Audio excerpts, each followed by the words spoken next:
That's all facets of life, people. Some of the leading contractors for RFID include Zebra Technologies, Impinj, ThinkMagic, Omni ID. Okay, I want to tell you a little bit about ThinkMagic. Now, ThinkMagic is held by Lexmark International.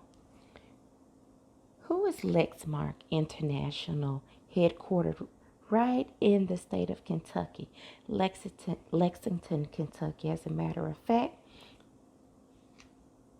Lexmark was found by IBM, and the owners of Lexmark includes Apex, PAG Asia, that's PAG, PAG Asia Capital, and Legend Holdings. So that's three independent owners, okay? Apex, PAG Asia Capital, and Legend Holdings. Okay? These are the majority shareholders of Lexmark International, headquartered right in small town Lexington, Kentucky. CEO is Alan Wargerman, but the founder of Lexmark is IBM. What does that tell me? That tells me what I already know, of course. Again, back to RFID, chip technology, frequency distribution, formal studies, applied methodologies, experimentation. This is again an example of SPSS in motion. There's no other way that this will be possible if it had not been allowed by way of some esteemed ethical practice, beginning with people who were willing to participate in the development of such technology. So there's your problem. That would always be a problem when you're discussing something of this magnitude. You have to dissect it, examine the core, and then look for how you can overcome it. And I'm telling you, at this point, and we're on the start of 2023, you're not going to be able to overcome it because it has been in use for more than 20 years. Everything that we hold as essential and necessities began with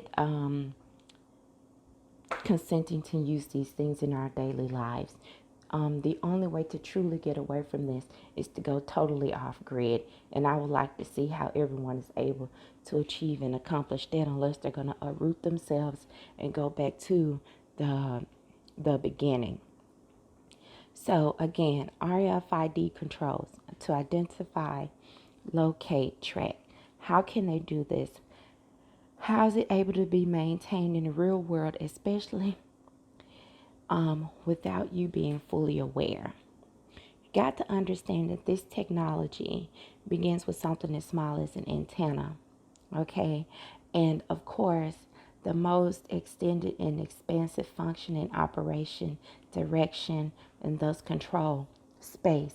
Okay, people, you have satellites that capture this stored data, retrieves it, sends it back as a signal, and then this information is tailored to whatever receptive device program, whether it's controlled by AI, an individual, across any department that's not limited to the CIA, Homeland Security, NSA, and comparable international entities and organizations. Okay, that's just how limitless this type of technology is, and we're talking about how we're going to stop the deployment and use of it. But we can't. But what we can do is come together and get legislation passed, okay, that will tell our individual governments, no, you can't have this data. No, you cannot use it against me in this capacity. And if you do retrieve this stored data, then you have to allow me the right to have access to this data, or at least to some degree, and to limit selling this information, because aside from the organizations and companies I just brought to your attention, what is another problem, especially for those stateside, are these consumer reporting companies. These can be 100% web-based companies, or these could be your brick and mortar companies. And one of the leading problems for us in the United States, especially for people who hold driver's license and state identification cards. It does not matter which state you're in or jurisdiction. If you have a United States issued driver's license or identification card, you have a problem in your purse, in your wallet, in your pocket, because there is no law that states that you have to have one. But of course, you need your driver's license, which is a privilege in order to operate a vehicle legally and fully on any roadway. However, LexisNexis is a huge enemy of U.S. citizens, occupants, residents, etc. When it comes to those two things in particular, once you get them, you enter into a formal agreement with that said jurisdiction or any other by way of passage.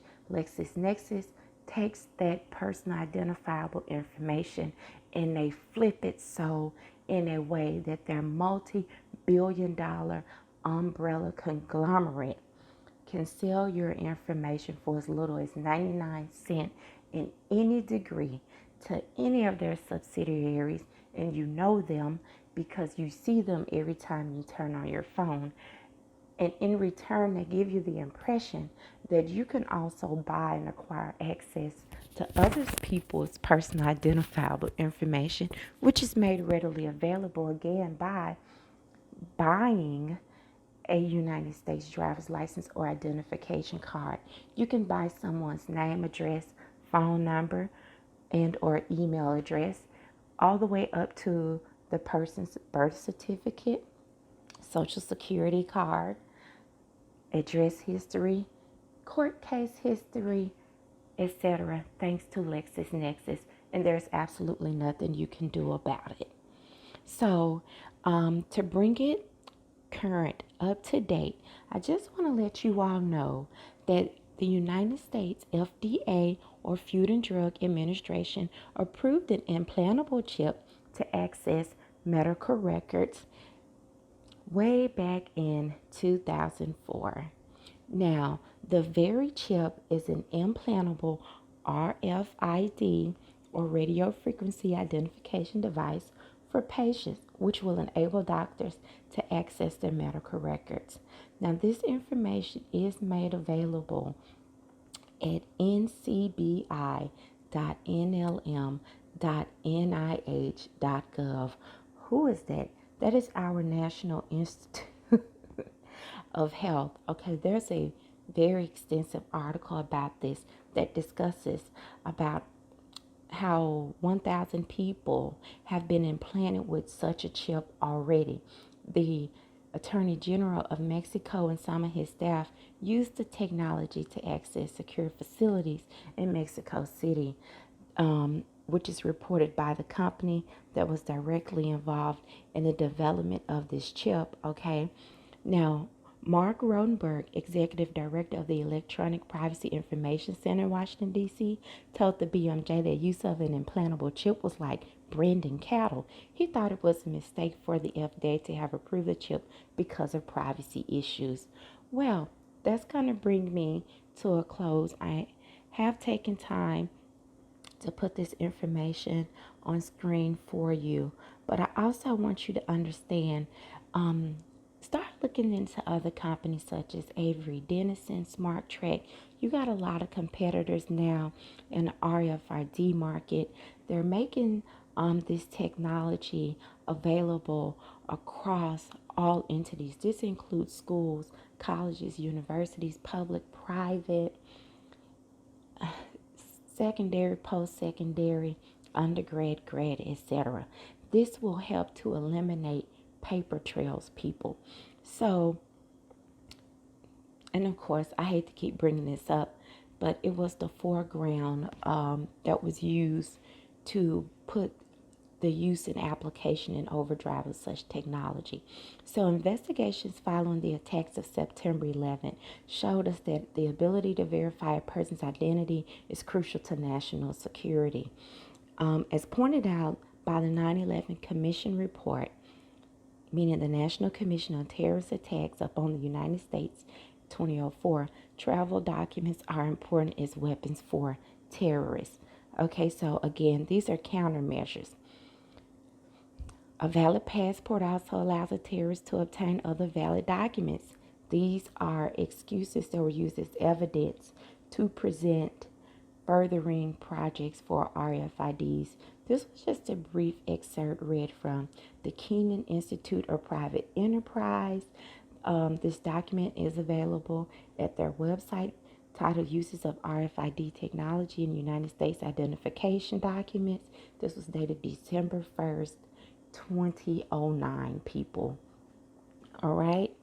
Some of your lead profilers include Nell Grace, Monica Negrera. All right. So I'm going to make all of the information pertaining to the companies, organizations, and institutes available for your viewing.